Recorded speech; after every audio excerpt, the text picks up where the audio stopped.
What's up guys, ako nga pala si Ian Chris. Ngayon naman pag-uusapan natin ang mga safety practices na maaari nating i-apply kapag nagkaroon na ng disaster sa ating lugar.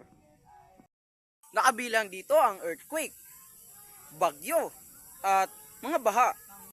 Unahin na natin ang mga baha.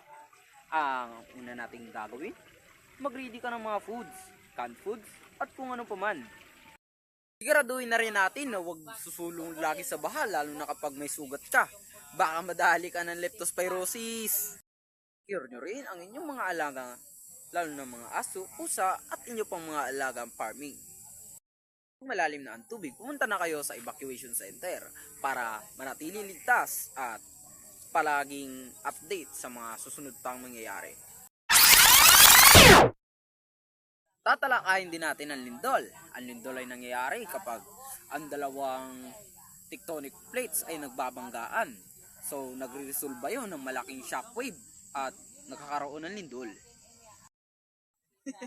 Marami ang epekto ng lindol, lalo na yung iba nga, no, nasisirang gusali, tsunami, at marami pang iba, lalo na ang baha at landslide. Kung sakaling maglindol sa inyong lugar o kahit nasa school kayo, maaari nyong gawin ang mga safety practices na ito. Step 1. Pumunta sa ilalim ng table o kaya sa ilalim ng armchair ninyo. Step 2. Sundin ang duck cover and hold para naman maprotektahan ninyo ang inyong batok para hindi kayo mahimatay o mamatay. Step 3. Pumunta sa open area para naman hindi kayo matumbahan ng kahoy o mabagsakan ng building. Sana naman may natutunan kayo sa aking mga sinabi. Maraming salamat po.